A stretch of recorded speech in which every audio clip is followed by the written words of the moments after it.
Puhkus. Lõpuks ometi stressivaba elu eemal töö ja kodumuredest.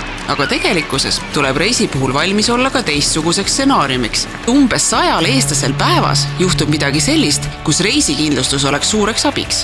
Kõige sagedamini peab alt tervis, olgu see siis õnnetus või haigestumine. See aga tähendab kalleid ravimeid, uuringu ja ravikulu, transpordi ja majutuskulusid. Alati ei pruugi aga reis üldse alata või katkeb ootamatult. Sel juhul saab kindlustusega hüvitada nii sõidu kui majutuskulud, aga ka muud teenused, näiteks kasutamata kontserdipiletid, autorent või ekskursioonid.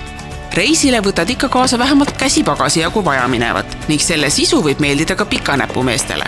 Pagas võib lennureisil hilineda, jääda kadunuks või saada kahjustatud. Kindlustuse abiga saad soetada uued asjad ja reisi jätkamiseks vajalikud dokumendid. Reisil olles võid kogemata kahju tekitada aga kellelegi teisele, aga kindlustus aitab ka siin. Ja kõikides nendes küsimustes aitab sind Ergo eestikeelne reisiabi, mis on ööpäevaringselt kättesaadav. Aitame leida uue hotelli ja nõustame pagasi kadumise korral. Tegeleme lennupiletite ümbervahetamise või uute leidmisega. Ja nende murede lahendamiseks ei pea sul lisaraha varuks olema. Hüvitame isegi sidekulud, seega küsi julgesti meilt nõu. Kindlustus võtta alati kohe peale piletite soetamist, et reisi ärajäämise kaitse ooteajata rakenduks. Ja kui reisid tihti, on mõistlik sõlmida korduv reisikindlustus.